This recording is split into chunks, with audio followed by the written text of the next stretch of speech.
네, 문재인 대통령이 해외 순방 일정을 마치고 오늘 저녁 귀국길에 오릅니다. 지난 나흘 동안 미국과 중국, 러시아 정상급 인사와 연쇄 회담을 이어갔습니다. 네, 문 대통령은 한반도 문제에 서로 다른 견해를 갖고 있는 주요 당사국들 사이에서 마찰을 최소화하는 경계선 외교를 펼쳤다는 평가입니다.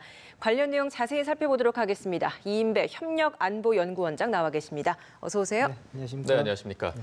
자, 이제 오늘 저녁이면 대통령의 순방 일정이 모두 마무리될 것으로 보입니다. 일단 어떻게 평가하시는지 좀 들어보고 지난달 유럽 순방 때와 달라진 점이 있다면 좀 비교해서 들어보도록 하겠습니다. 네, 우리 국민들에게 가장 관심 있는 부분은 북한 핵 문제에 관해서 우리 대통령께서 어떻게 해법을 또 제시하고 그 역할을 하셨는지에 대해 가장 근거한 부분일 겁니다. 네. 이번에 아세안 방문국을 통해서 중국과 러시아와 미국 순회들과 만났었는데요. 특이한 점 중에 하나는 그 만났을 경우에 유럽에서는 주로 이제 많이 마카롱 대통령께 하기도 그러고 제재 완화 부분을 굉장히 강력하게 이야기를 한 부분이 계셨었거든요. 그런데 네. 이번에는 뜻밖에도 오히려 중국이나 러시아 정과의 정상회담일 경우에는 오히려 더 편하게 그 이야기를 할 수 있는 분위기임에도 불구하고 제재 완화 이야기는 하지를 않으셨습니다. 예. 펜스 부통령하고는 직접 대화의 필요성을 좀 계속 이야기를 해서 대화의 끈을 놓지 마라 달라라는 그런 충고가 있었던 것 같은데요. 네. 제가 볼 때 전략부에 앞서 말씀하신 경계선 외교라는 표현이 참 적절한 표현이었다라는 생각이 듭니다. 지금 상황 보면 미국과 중국과 러시아는 어쨌든 속내로 보면 북한에 대한 압박을 좀 정도를 줄이면서 비핵화의 속도가 날 수 있게끔 격려해 주는 쪽에 입장을 가지고 있지 않습니까? 네. 그거는 우리 문재인 대통령님과 같은 그 입장이기 때문에 굳이 그것을 드러내지 않아도 되는 그런 상황이기 때문에 그걸 더 뭐 표면에 부상시키지 않았다 그런 전략이 있었다고 생각이 됩니다. 굳이 그것을 드러내므로 인해서 미국의 반응이 별로 좋지 않은 상황인데 미국은 요지부동으로 계속 이제 제재를 통해서 북한의 핵 포기를 이끌어내겠다라는 입장을 계속 고수하고 있는 입장이기 때문에 굳이 러시아나 중국에 대해서 그거를 공개적으로 표명 듣는 것이 크게 의미가 없다고 판단하셨는지 거기에 대해서는 더 이야기를 안 하고 뭐 이신점심으로 서로가 알고 있는 부분이 있기 때문에 전략적으로 일치하는 부분이 있기 때문에 네. 그렇게 갔다라는 생각이 들고요. 오히려 이제 펜스 부통령을 만났을 경우에는 직접 대화 이야기를 대단히 많이 했습니다. 네. 김정은 대통령과 2차 정상회담 필요성에 대한 문제들 이야기를 하면서 대화의 끈을 놓지 않아야 된다는 이야기를 계속 강조했던 그런 부분이 눈에 띈다고 볼 수 있겠습니다. 네. 올해 참 북한의 핵과 관련해서 굉장히 많은 일들이 있었잖아요. 근데 그 사이에 중국 시주과 만남은 한 번도 없었었는데 이번에 이제 이렇게 11개월 만에 이렇게 만남을 가졌고 그리고 내년에 또 우리나라를 방문하겠다도 방북도 하겠다라는 의사를 밝혔기 때문에 이렇게 내년에 그러면 중국의 어떤 역할이 좀 확실히 있을 것이다. 저희가 이렇게 좀 볼 수 있는 대목이라고 볼 수 있을까요? 조금 기다려 보셔야 될 것 같아요. 제가 볼 때는 좀 시 주석께서 온다는 이야기는 중국에도 김정은 위원장에게 그 초청을 받았다. 시간을 내서 갈 거다. 이렇게 이야기를 했고 우리에게 대해서는 편리한 시간에 한국을 방문하겠다. 이렇게 시진핑 주석이 이야기를 한 부분입니다. 명확하게 일정이 나오지 않은 부분이 있어서 여러 가지 측면에서 전략적인 판단을 해서 오기는 올 텐데 그것이 아주 명확하게 이런 시기가 되기는 어렵지 않은 조건부라고 봐야 될 것 같다는 생각이 듭니다. 그 조건부의 핵심은 이제 미국과 북한과의 관계겠죠. 미국은 사실 중국하고의 관계가 지금 무역 문제로 인해 가지고 앞서 이 에이펙 오늘도 뭐 나왔지만 에이펙을 통해 가지고 펜스 부통령이 중국의 1대1로를 통해서 제3국을 개발도상국을 지원한다 그러면서도 더 실업자만 늘리고 있는 그런 쪽이 아니냐. 뭐 그러니까 대놓고 비판까지 하고 지적재산권 문제 가장 지금 어렵게 중국을 압박하고 있는 부분 중에 하나가 지적재산권 도용 문제거든요. 그건 이제 4차 산업혁명의 능력들을 차단해서 중국이 더 크지 못하게 만들려는 미국의 중요한 공화당 전략 중에 하나인데 그걸 또 계속 좀 이야기하면서 노골적으로 시진핑 주석이 있는 자리에서 에이펙에서 그 이야기를 하는 정도로 미국은 중국에 대해서 압박을 하고 있는 그런 상황입니다. 그런 상황 속에서 지금 이렇게 북한 문제를 놓고 그나마 중국에게 압박을 하면서 중국이 가장 손해 안 보면서도 미국에게 입장을 좀 들어줄 수 있는 부분이 사실 중국으로서는 북한에 관한 입장이거든요. 그렇기 때문에 중국이 미국의 입장을 들어준다는 이야기는 제재 완화 조치에 대해서 동의하지 않는 그 부분이 있겠습니다. 예. 그런 부분이 있기 때문에 결국은 미국과 북한 간의 관계가 풀리지 않으면 중국의 시진핑 주석의 북한 방문도 늦춰질 수밖에 없습니다. 올해가 벌써 제가 알기로 3번째 지금 계속 연기되고 있지 않습니까? 예. 8월, 9월, 11월 설도 있었거든요. 기회는 좀 네네. 굉장히 많았었거든요. 계속 있었는데도 시진핑 주석이 못 가고 있던 그런 네. 상황입니다. 그런 상황이기 때문에 그것이 이루어지려면은 미국하고 북한 간의 관계가 풀려야 돼서 그것과 연동되어서 시진핑 주석의 한반도 방문이 이루어질 가능성이 높아서 조건부라서 지금 조속히 이루어지면서 무슨 역할을 하기에는 좀 어렵다 저는 그렇게 봅니다. 네. 그리고 아까 이제 원장께서 말씀하신 부분이 문재인 대통령과 마이크 펜스 미 부통령이 만나서 직접 대화의 끈을 놓지 말아야 한다. 이 부분에 좀 방점을 찍어주셨는데 네. 중간 선거 이후에도 마이크 펜스 부통령이 북한과의 대화는 계속 이어가겠다 이런 말을 하기도 했고요.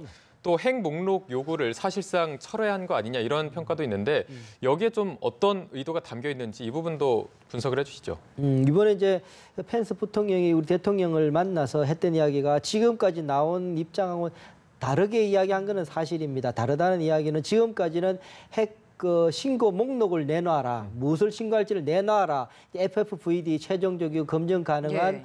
비핵화에 대한 이제 그걸 내놓으라는 부분이었거든요. 네. 그런데 이번에는 그렇게 이야기를 하질 않고 정상회담 때 어떻게 폐기할 것인가에 대한 계획을 내놓아라라고 이야기한 거죠. 사실 조금 다릅니다. 좀 더 양보했다라고 볼 수 있을까요? 아니요, 제가 볼 때는 그 다르게 보이지는 않습니다. 예. 어쩔 수 없이 핵 폐기 계획을 내놓는다에 포함되어야 될 부분은 신고가 포함돼야 되고 신고가 예정돼 있어야 되는 언제 거니까. 신고해야 되는지 신고하고 나면 어떻게 폐기해야 될 것인지 그 계획에는 더 포괄적으로 이야기한 부분이기 때문에요. 네네. 제가 볼 때는 물론 그 속에서 큰 틀에서 이야기했기 때문에 신고서를 내놔라라는 것보다는 북한이 움직일 수 있는 폭은 조금 늘어난 건 사실입니다. 예. 그걸 북한이 어떻게 읽을 것인가에 대해 중요하게 지금 판단이 해야 될 텐데 그렇다고 해서 미국의 입장이 핵 포기에 대해서 시간을 늦추거나 이렇게 입장을 뒤로 물러난 것 같지는 않습니다. 더 큰 틀에서 이야기하게 해줌으로 인해 가지고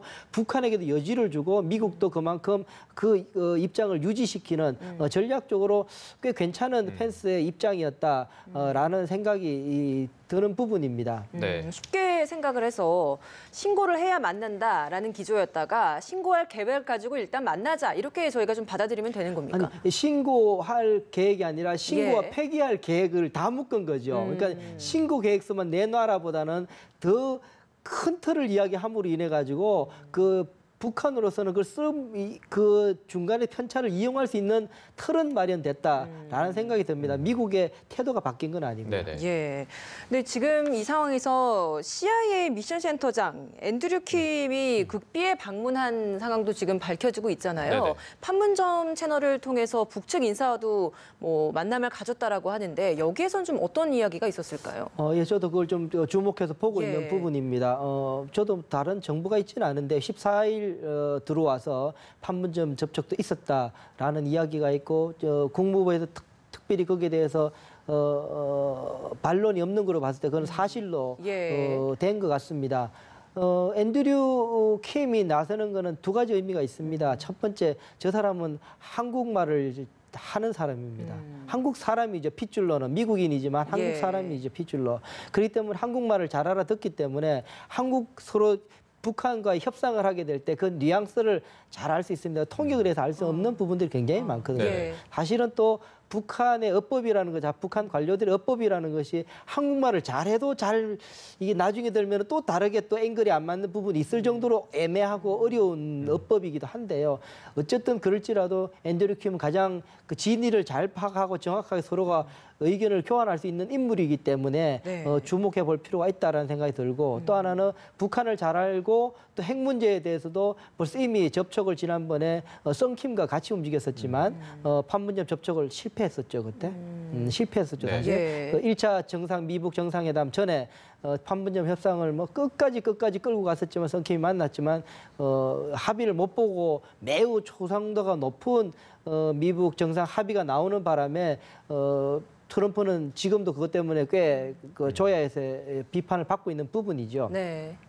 그런 상황이 있었기 때문에 앤드류 킴은 거기에 대해 더 차근차근 더 따지고 지난번에 못했던 부분들에 대해 다시금 따져야 되는 그런 상황이기 때문에 만약에 앤드류 킴과의 판문점 협상 라인에서 잘 이루어진다면 쉽게 그다음 순서 다시 말해 김영철의 뉴욕 방문도 쉽게 이루어질 가능성도 있다라는 생각이 듭니다. 국무부 쪽 인사가 아니라 CIA 정보 라인 쪽 인사가 움직였다라는 것도 좀 의미가 있는 겁니까? 원래 이제 처음부터 시작한 것이 이제 이 정부 라인부터 시작한 것 김영철 또 이제 정부 라인 수장으로 예. 원래 활동했던 인물이었으니까 폼페이오 국무장관 CIA 국장이 있을 때부터 시작한 거였으니까 네. 그 라인이 계속 돌아가고 있는 부분이고 중국 네. 같은 경우에는 아무래도 사실은 정보의 해석과 정보의 발굴 이 부분이 중요한 부분이거든요. 네. 그러다 보니까는 이제 앤드류 킴이 나선 거다 볼 수 있고 제가 볼 때는 앤드류 킴을 만나는 사람이 외무성의 최선희일지 아니면은 통전부의 김성혜일지 또 조금 봐야 될 점. 김성혜가 이번에 고양시 방문 때 안 오지 않았습니까? 예. 네네. 그런 여러 가지 정황을 해봐서 김성혜도 이 통전부의 김영철의 또 수족으로서 중요한 인물이기 때문에 김성혜가 나섰는지 좀 더 좀 두고 봐야 될 그런 상황이라고 봅니다. 예. 네, 뉴욕 회동 말씀을 해주셔서 이 얘기를 조금 더 이어가 보자면 이제 김영철 통일전선부장이 뉴욕을 방문할 것으로 알려졌는데 지난번처럼 백악관 방문을 좀 원하고 있어서 이 부분이 성사될지도 궁금하고 결국에는 이 뉴욕 회담이 바로 2차 북미 정상회담으로 이어질지 이 분수령이 될지도 좀 궁금하거든요. 그렇죠.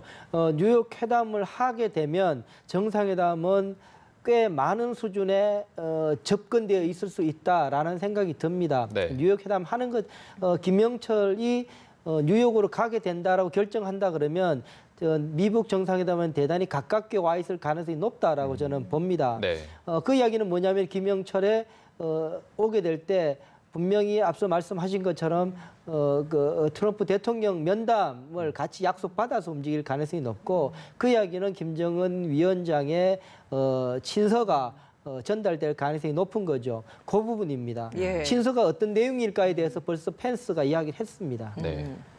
앞서 말씀하신 것처럼 핵 폐기 계획을 내놔라라고 이야기했지 않습니까? 네. 예. 그 부분에서 일정 부분 지금 사전 조율을 통해서 핵 폐기 계획을 설득력 있게 트럼프 대통령 이 정도면은 정상회담을 통해서 공개적으로 이야기할 부분이 있겠다라는 예. 희망이 있게 되면 정상회담을 가게 되겠죠. 그 부분입니다. 그래서 네. 펜스의 이번에 그 이야기는 대단히 중요한 의미가 있다라고 보는 부분입니다. 그러면 다음에 김영철 통전부장이 왔을 때 여기에 대한 대답을 가지고 와야 그 다음 북미 정상회담 가능성도 좀 더 가늠해 볼 수 있는 방향이 되겠네요. 그렇습니다. 네, 그 부분이 아마 지금부터 가장 중요한 부분이 될 거다라는 생각이 듭니다. 그럼 네. 역으로 생각을 했을 때 만약에 여기에 충족되지 않는 부분이 나온다고 한다면 또다시 이제 만남이 좀 불발이 되거나 이런 경우도 생각을 해볼 수 있을까요?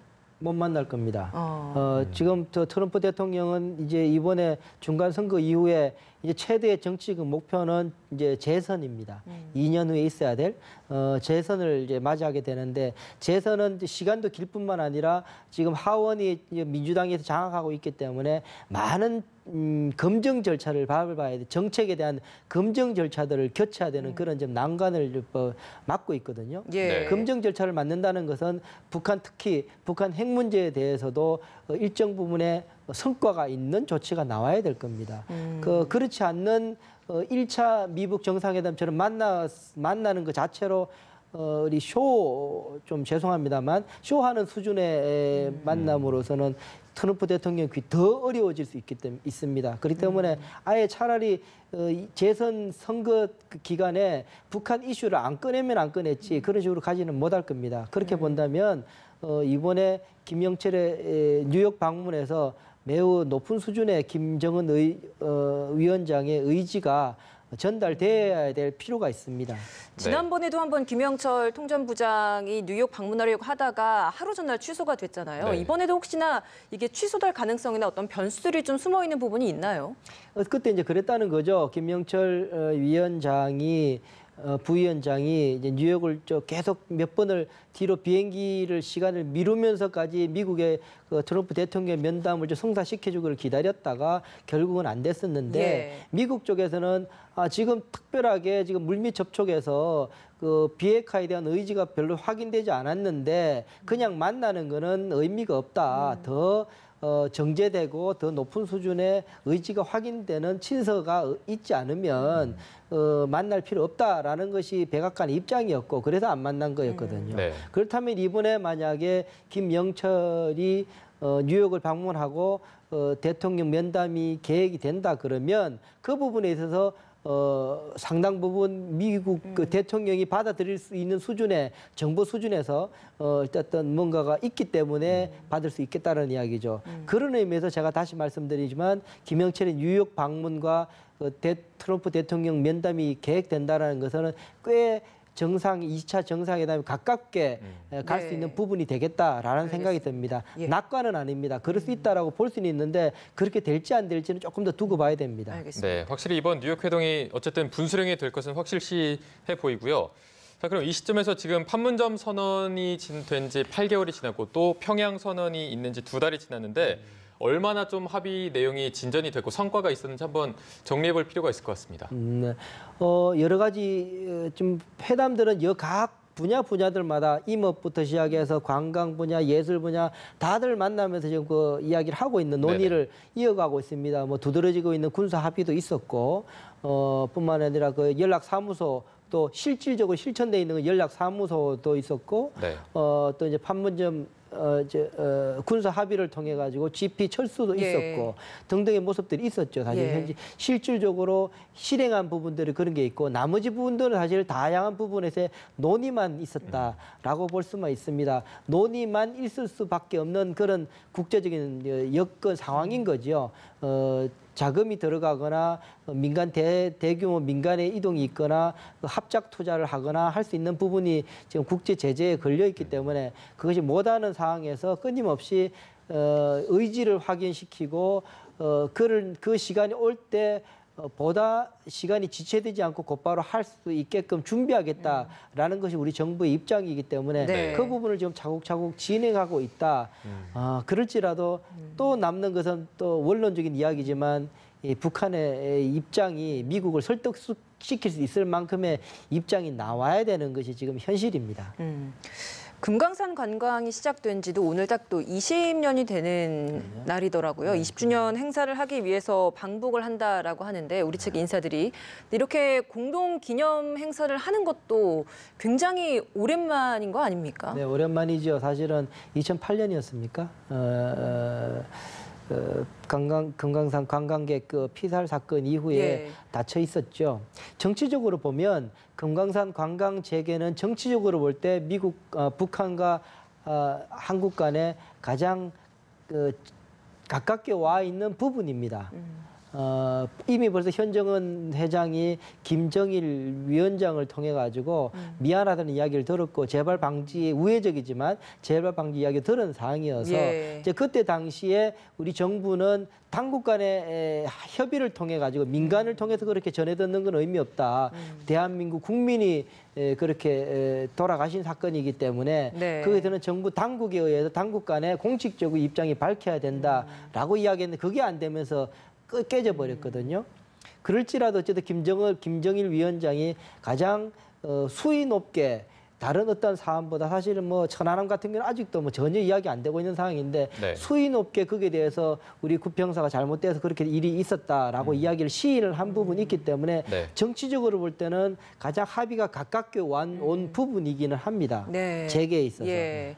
그럴지라도 다시 한번 또 안타깝지만 이게 관광객 오고 가는 거는 문제가 아닌데 돈이 오가거든요. 네네. 1년에 한 140억 원, 1,400만 불 정도가 지출됐거든요. 네. 아주 뭐 미사일 많이 쏠 때도 100억 정도가 1년에 네네. 현금으로 지출됐었거든요. 그건 못 가죠. 하려 그러면은 지금 상황에서 하려 그러면은 무료로 하거나 아니면은 현물로 하거나 뭐 해야 되는 상황일 수밖에 없는 거죠. 그 부분 여전히 걸려 있습니다. 네, 알겠습니다.